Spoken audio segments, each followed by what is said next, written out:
Hey there everybody, Sage Apopum here, founder of the School of Evolutionary Herbalism. And today I want to talk about some critical turning points that all of us face as herbalists when we're walking the plant path.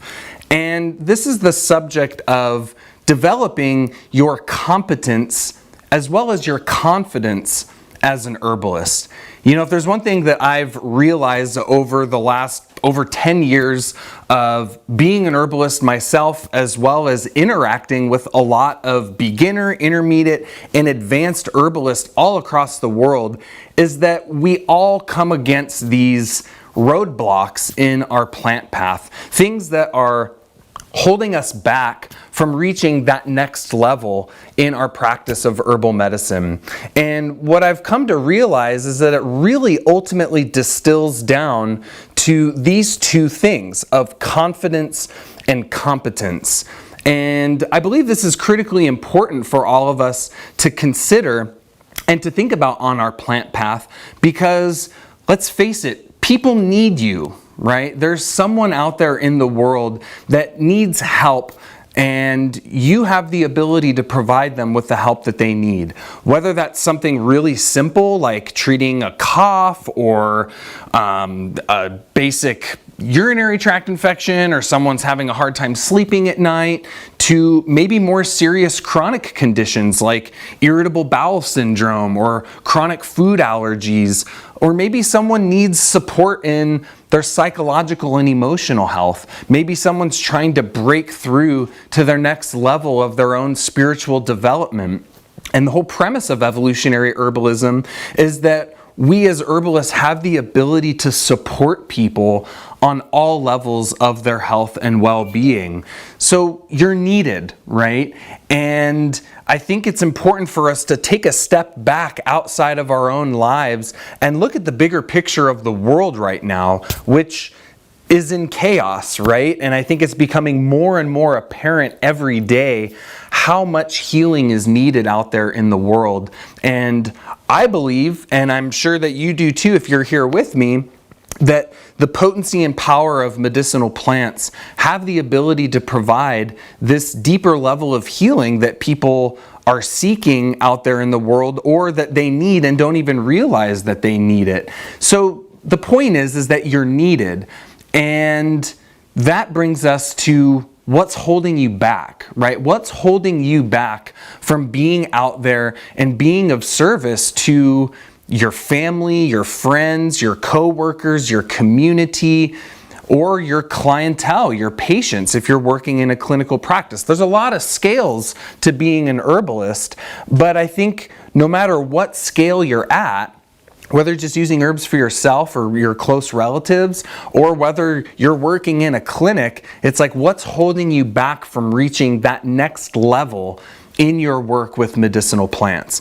And I think this ultimately comes back to breaking through those things that are preventing you from reaching that next level, which I ultimately have distilled down to confidence and competence. So I want to talk about this a little bit today, because ultimately, as herbalists, we want to be of service. We're healers. We want to be of service to the world, and we want to make this world a better place, not just for ourselves, not just for our future generations, but for the earth itself, for Gaia. And the things that are holding us back, ultimately, those are kind of our own personal internal struggles that we deal with. You know, I was just at a conference a few weeks ago, and the speaker was talking a lot about this concept of what he called your inner game, right? It's like your inner psychology and emotions and how those affect your outer game or your performance out there in the world, how you're representing yourself out in the world. And if we don't have that inner side of our life fine-tuned and dialed in, i.e. your confidence and competence, then it's going to be really hard for the outer work that you do in this world to be of integrity and to reach the greatest levels that are possible for you. So I believe this all really comes down to starting off with building your competence as an herbalist, right? And they say, in psychology that confidence and competence are like a feedback loop on one another, right? That as you develop more competence, as you have a deeper level of understanding of the fundamental principles and practices of holistic herbal medicine, that you have the know-how, you have the knowledge, you have the understanding, you have the wisdom that will give you the confidence to make yourself available to help someone, right? And if you don't have that competence, it's hard to be very confident. And conversely, as your confidence grows, you start to take on maybe more challenging cases, or you're more open to try to help someone that maybe is outside your comfort zone a little bit. Maybe they come to you with a problem that you've never treated before, you've never even heard of before, but because you have faith and belief and trust in the herbal medicines that you work with, that you're gonna be willing to stretch your competence level to the next stage. And so confidence and competence kind of feed back on one another. And one thing I've noticed is that if there's one thing that holds an herbalist back from helping people, it's they don't feel confident in themselves, right? Maybe they feel like they need to take another workshop or read another book or do another online program, or they need to do whatever it is they need to do. They just feel like this not enough feeling inside, and that's holding them back from being of service. So I want to talk a little bit about some simple ways that you can develop your confidence and competence as an herbalist. So let's start about with competence, right? What are the things that you can do to become more knowledgeable and more strategic in your practice of herbal medicine? Well, the first thing is that obviously you got to know your remedies, right? I mean, the foundation of herbal medicine is really having a solid understanding of a broad spectrum of plant medicines, right? And I always say it's better to know a small handful of remedies with depth and with precision, and with you really know those herbs inside and out, rather than knowing 500 herbs kind of superficially, right? And I think for most of us, it's like that or the way we relate to people too, right? I mean, I think most people would much rather have 5 to 10 really tight, close friends that they have deep levels of intimacy and trust and connection with than 100 Facebook friends, right, that you don't even know, and you can only, like the relationship just kind of skims the surface. The same is true with your plants. And so the first step in developing your competence as an herbalist is to find those remedies that really call to you, those plants that really speak to you, those plants that you find just really interesting, right? And to really dig in and get to know those plants holistically, right? Not just knowing what types of symptoms they're good for, but really understanding all the various ways they relate to the human organism. On a physiological level, their actions and what types of organ systems and tissues they have an affinity for, how they shift the ecological status of the body to their psychological and spiritual properties as well. So really knowing 20 to 30 herbs, well-selected herbs that are going to cover a broad spectrum of organ systems and tissue states and different parts of the body, really selecting those 20 to 30 plants very intelligently can give you a very solid foundation and really give you most of the tools that you need to treat a wide range of common acute symptoms that people come to the herbalist struggling with. So you got to know your remedies holistically. The second thing that you need to develop your competence as an herbalist is knowing how to work with people. And I think this is a commonly overlooked element of plant medicine, right? We get so focused on the herbs and the medicine making and all the aspects with the plants, right? Obviously, we're herbalists, so we love plants. But the other side of the herbal medicine equation is the people that we give the plants to. So you really have to learn how to work with people, right? How to do a good intake, how to ask the right questions, how to assess what's going on in their body, right? Where is the root of the issue that they're facing, their primary complaint?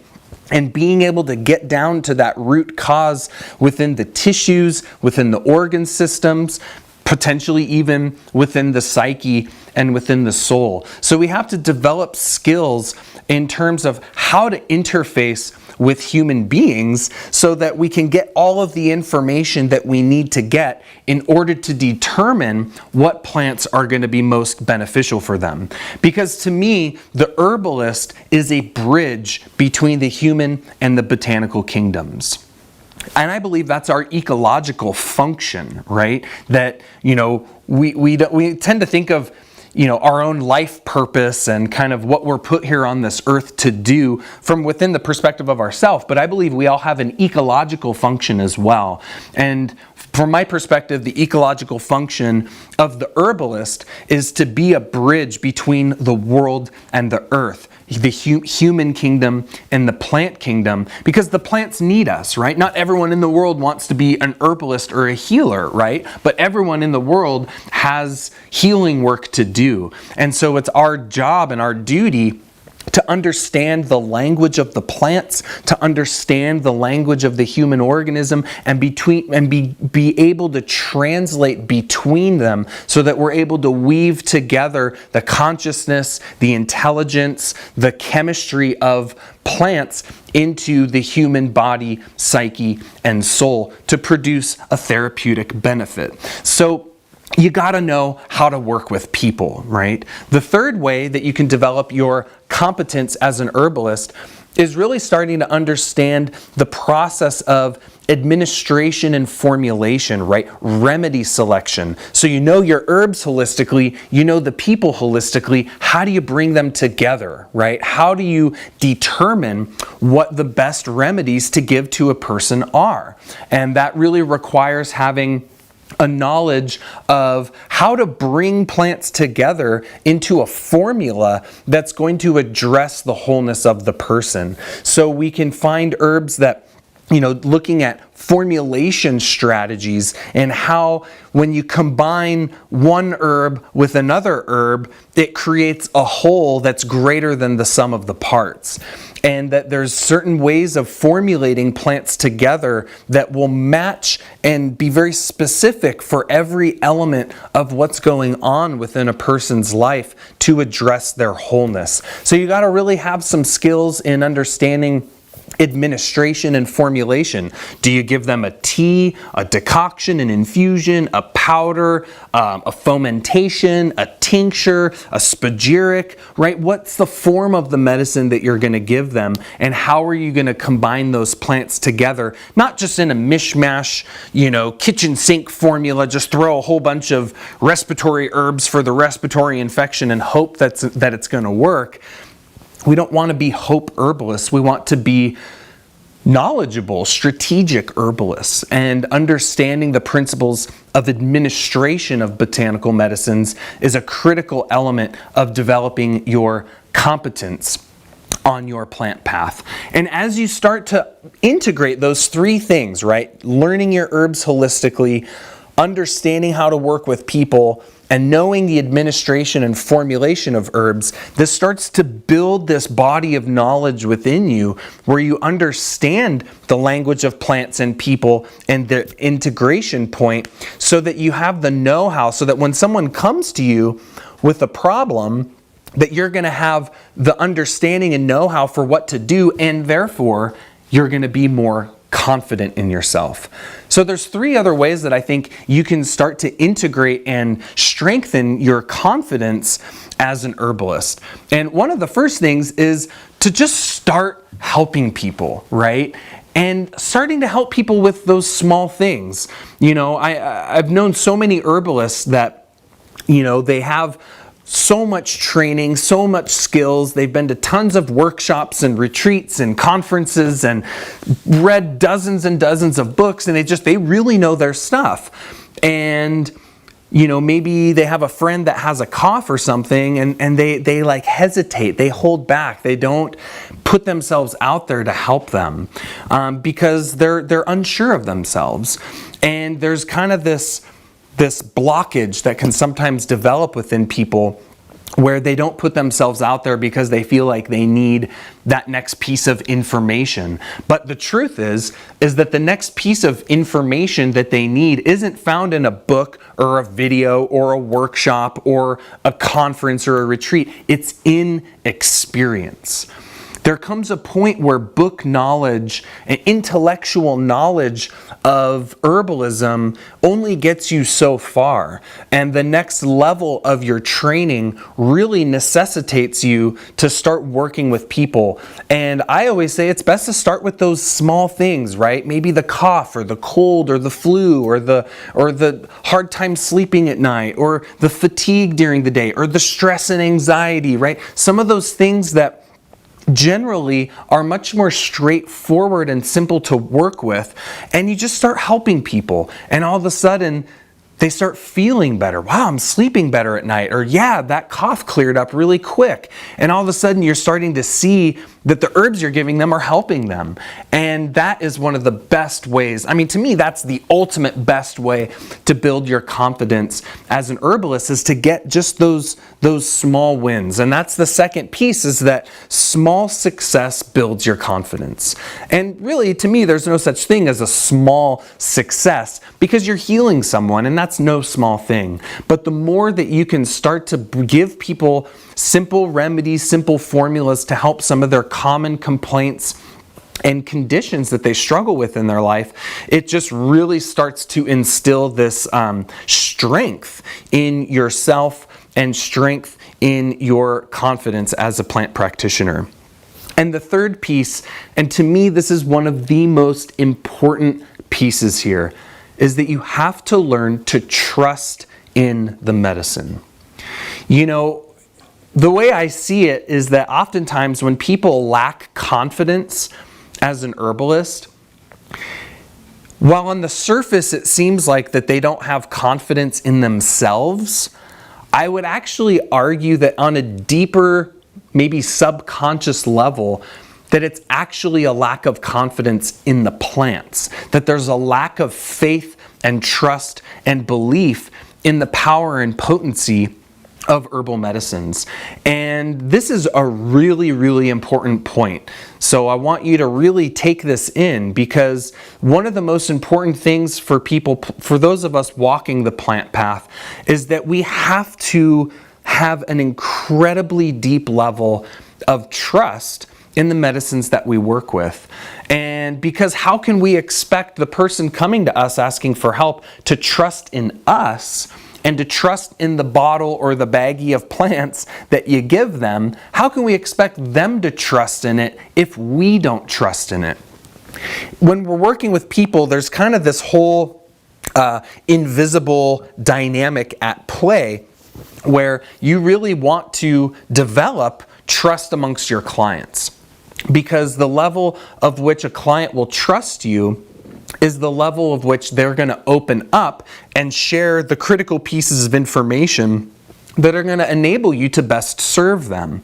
But they're not going to open those things up if they don't sense on this subconscious level that they can trust you. And they're not going to sense on the subconscious level that they can trust you if you don't trust in the plants that you're giving them.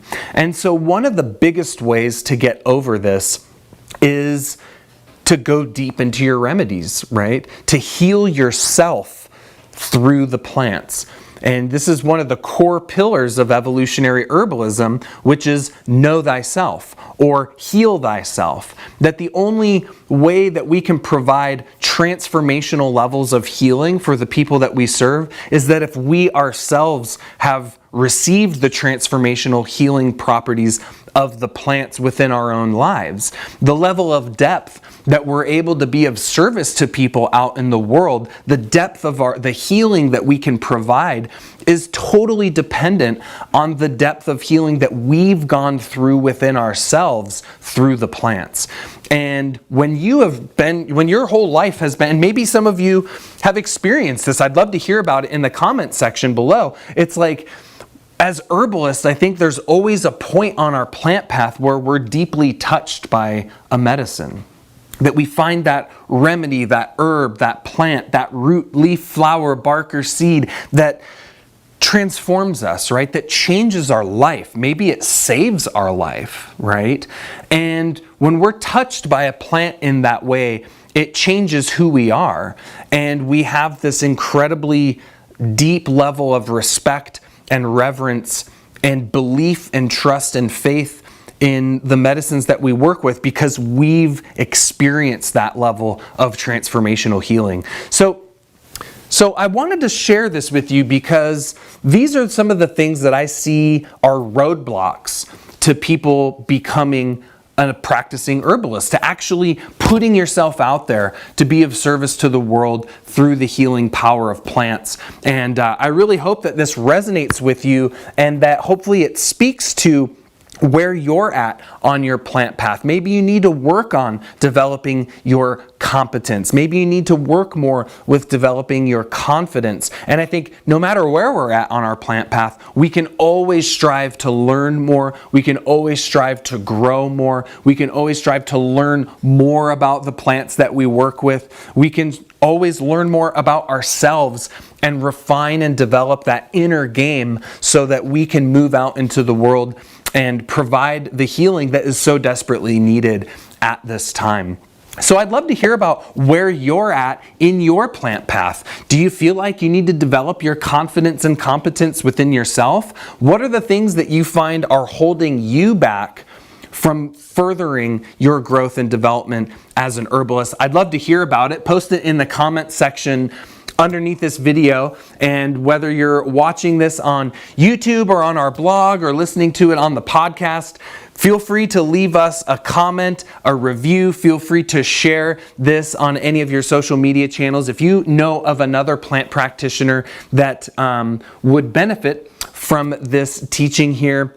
And I just want to thank you so much for joining me here on this most recent issue of the Evolutionary Herbalism blog and on the Plant Path podcast.